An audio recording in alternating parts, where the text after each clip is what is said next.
传闻在这深处究竟有想不起来。本魔为何会沉睡？还愣着干什么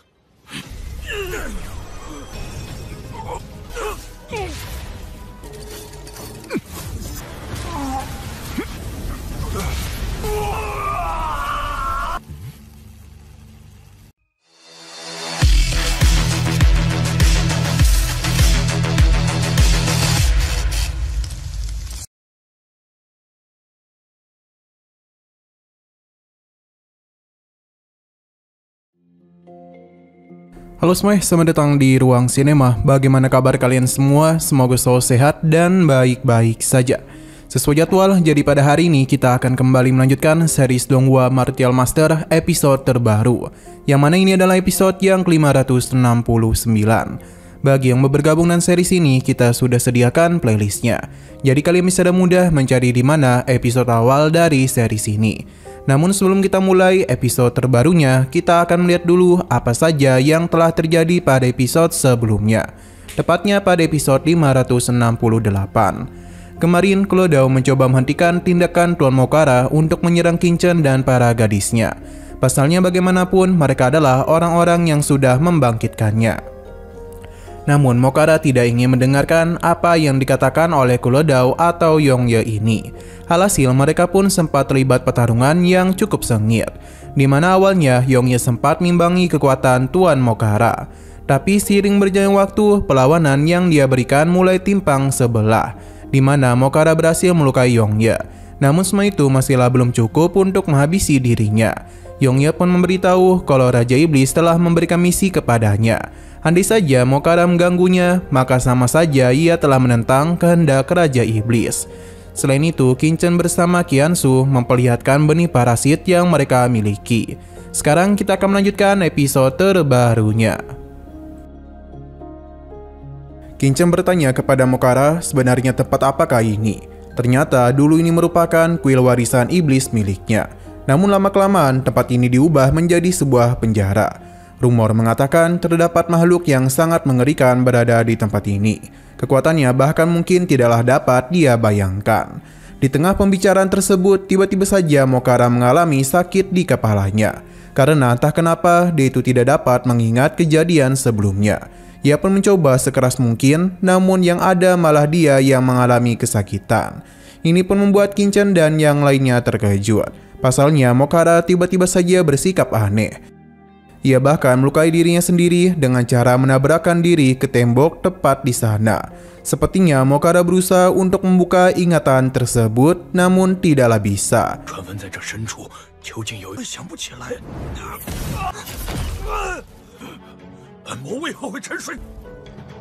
Qiansu pun penasaran apa yang terjadi kepadanya. Yongye yakin ini pasti adalah efek dari tidur panjang yang Mokara alami. Jadi ketika dia berusaha untuk mengingat masa lalunya, justru malah membuat jiwanya kebingungan. Ini merupakan kesempatan yang bagus untuk Qingchen mengendalikan Mokara. Maka karena itulah dia pun segera bertindak dan membawa Mokara masuk ke dalam alam bawah sadarnya sendiri. Setelah berada di sana, Qingchen pun mulai melakukan sesuatu. Dia memintanya untuk memikirkan hal yang tidaklah dapat dia ingat itu. Akibat hal tersebut, Mokara pun semakin sulit untuk bisa mengendalikan jiwanya, sebab ia sulit mengingat hal itu. Rencana Qingchen sepertinya berhasil, karena Mokara mengeluarkan gelombang energi yang kuat sampai-sampai membuat dia harus jatuh pingsan. Melihat kesempatan itu, Qingchen tidak akan menyia-nyiakannya. Sebuah segel jiwa langsung saja dia tanamkan pada diri Mokara. Hal itu tentu tidaklah diduga oleh Yongye. Pasalnya Qingchen akan menjadikan Mokara sebagai budak barunya. Yongye tidak akan berdiam diri saja dan akan segera memberikan bantuan kepada Qingchen supaya mempermudah rencananya. Serangan yang Claude Dao lancarkan mulai menghentikan pergerakan dari Mokara. Tapi karena dia terus mencoba memberontak, maka Yongye tidak punya pilihan lain selain meningkatkan pola serangannya, yang mengakibatkan Mokara pun membeku.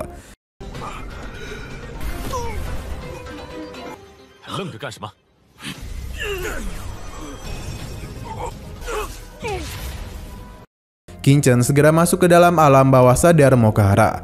di mana di sana dirinya pun melihat inti jiwanya yang sedang mengalami kebingungan. Melihat hal itu saja telah menyadarkan Qingchen kalau kekuatan Mokara sangatlah besar. Sepertinya rencana Qingchen tidak akan berjalan terlalu mulus. Pasalnya kesadaran Mokara muncul di belakangnya. Dia benar-benar kesal karena ada manusia yang sangat berani ingin memperbudak iblis. Serangan langsung saja dia lancarkan yang mana hal itu sempat membuat Qingchen kesulitan. Tapi bukan berarti Qingchen akan kewalahan. Dia pun menciptakan susunan formasi dalam skala yang besar untuk bisa melakukan penyerangan kepada kesadaran Tuan Mokara. Perlahan namun pasti serangan Qingchen mulai berefek kepadanya karena petir itu terlalu kuat untuk dapat Mokara tahan. Hingga puncaknya kesadaran itu pun telah musnah. Kini sudah tidak ada lagi gangguan yang menghalangi Qingchen. Hanya saja ia yakin kalau kenal Mokara sepertinya telah terhapus oleh sesuatu.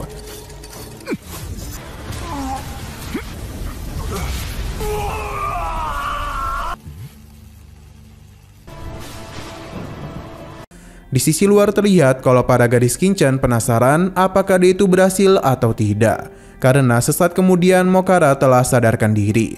Ia pun mulai mendekat ke arah mereka, yang mana tentu saja segel jiwa yang Qingchen tanamkan telah berhasil terpasang. Mokara pun memberikan hormat kepadanya dan memanggil Qingchen sebagai tuan. Yongye terpukau akan kehebatan tuannya. Namun di sini Qingchen mendengar adanya sebuah pertarungan. Jadi Mokara dan Yongye akan dia simpan dulu di kuil penekan iblis. Perjalanan pun mulai mereka lakukan. Qingchen berharap Chen Xixi dan juga Jiruyu tidaklah menyebarkan apa yang terjadi sebelumnya, karena jika tidak hal itu akan menjadi masalah bagi mereka. Namun Jiruyu tidaklah ingin dibungkam oleh Qingchen. Begitu pula dengan Chen Xixi karena semua itu tidak ada keuntungan bagi mereka. Jadi Qingchen pun bertanya apakah yang mereka inginkan. Jiruyu ingin Qingchen berjanji satu hal kepadanya, yang seketika saja membuat Qingchen agak ambigu. Sedangkan Jiruyu kesal karena sepertinya itu sulit untuk Qingchen lakukan. Namun Qingchen menenangkannya dan langsung saja memberikan pelukan manja kepada Jiruyu. Hal itu seketika saja membuat gadis ini salting, karena tiba-tiba saja Qingchen melakukan hal itu kepadanya. Ternyata Qingchen berpikir kalau Jiruyu ingin dia nikahi. Padahal bukan itu yang Jiruyu maksud, karena dia hanya ingin menguji Qingchen saja. Apa yang terjadi tentu membuat Qiansu tertawa. Sedangkan Jiruyu tidak dalam duga kalau Qingchen begitu rentan, bahkan mau menerimanya dengan begitu saja. Jiruyu akan melupakan masalah ini dulu.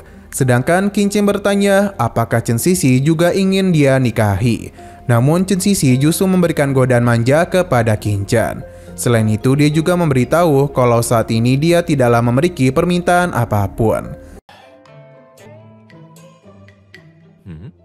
你不是想我以身，会也要我以身相许吧？ Perjalanan pun kembali mereka lanjutkan, di mana Qingchen bersama para gadisnya mulai melihat para binatang darah yang tengah melakukan pergerakan entah kemana. Nah, sayang sekali lagi seru-serunya, episodenya pun harus bersambung dulu. Namun sebelum kita akhiri, seperti biasa kita akan melihat preview bagian selanjutnya.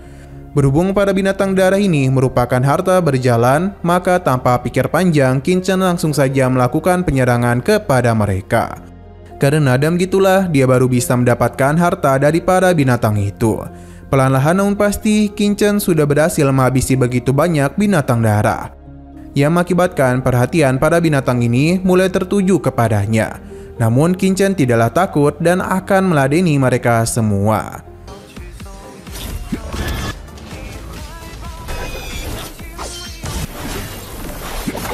Oke, sekian dulu pada video kali ini. Untuk video selanjutnya akan segera hadir.